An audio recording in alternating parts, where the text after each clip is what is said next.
Jordan made decent money. Not great money, but decent. Enough that he should have had something to show for it by now. He was 29. He had $340 in savings. He had no idea why. This is the story of 1 year, one notebook, and the thing Jordan found that changed everything. Not a budget, not an app, not a financial advisor. Just the truth about where his money actually went. And the truth was worse than he expected. And stranger. And somehow, in the end, more freeing than anything he had ever tried before. Jordan wasn't a reckless person. He didn't gamble. He didn't have an expensive hobby. He didn't buy things he couldn't afford. He paid his rent on time, kept up with his car payment, never missed a bill. By every measure he could think of, he was responsible. So why, on the 24th of every single month, was he checking his account balance with his stomach in his throat? He tried budgets. He'd made probably 11 of them over 6 years. They lasted between 4 days and 3 weeks. He tried the envelope system. He tried spreadsheets. He tried telling himself he'd start fresh next month, every month, for 3 years running. Nothing stuck. Nothing explained the gap between what he earned and what he had.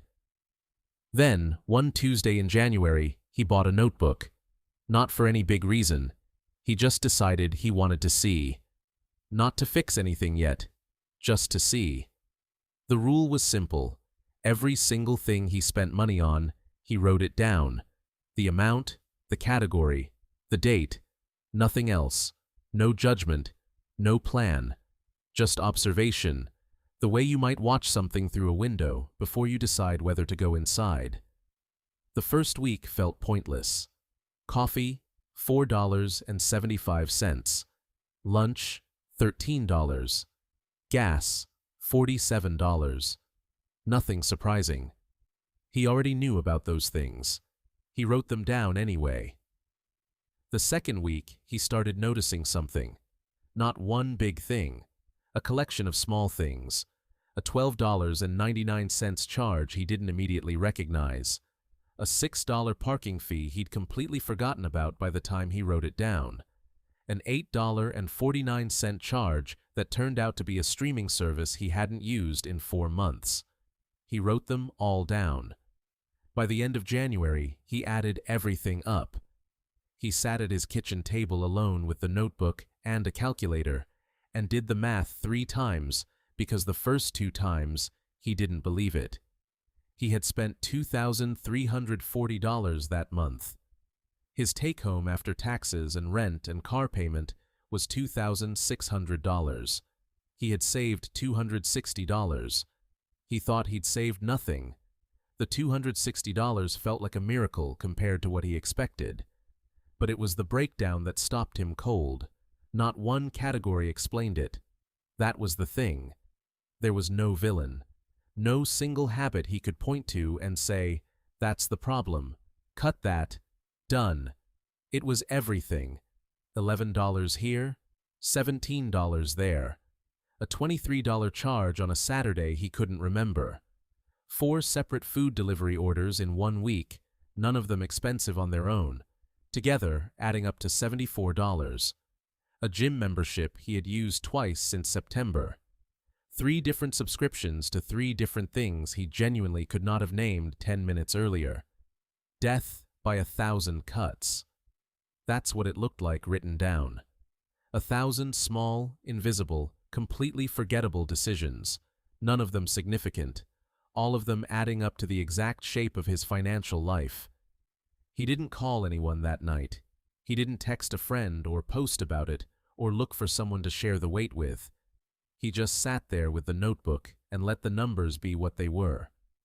He felt embarrassed, not of anything specific, of the fog, of how long he'd been living inside a version of his finances that bore almost no resemblance to the actual thing.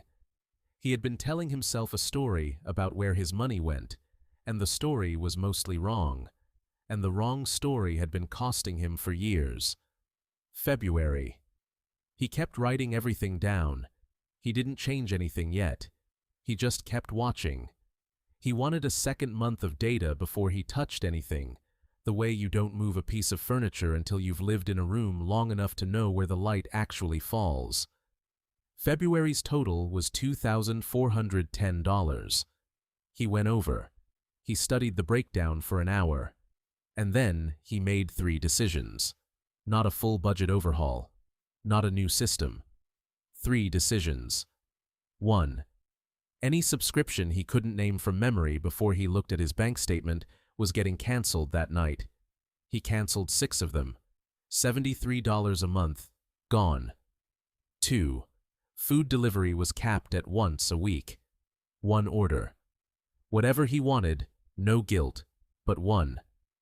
He estimated this would save him somewhere between $150 and $200 a month based on February's numbers. 3. Anything over $30 that wasn't a bill or groceries had to wait 48 hours before he bought it. Not a ban. A pause. That was the whole plan. 3 rules. No spreadsheet, no envelope, no app. Just those 3 things, applied to the patterns the notebook had shown him. March was different. Not dramatically different. Not in a way anyone outside his bank account would have noticed. But the 24th came and he checked his balance, and his stomach didn't tighten. There was money there. Not a lot. But it was there, and he knew exactly why. He kept the notebook going. By month 6, tracking had become automatic. He barely thought about it. He just wrote things down the way you might write a grocery list. Not because it's exciting, but because it's useful, and it takes 30 seconds, and then you know where you stand. By month 8, he had paid off a credit card he'd been carrying a balance on for 2 years. $2,200. Gone. He celebrated by doing nothing in particular. He just felt lighter. The notebook was nearly full by December. He bought a new one. Year 2 was quieter. The discoveries were smaller because there wasn't much left to discover. He knew his patterns now. He knew which weeks he overspent and why.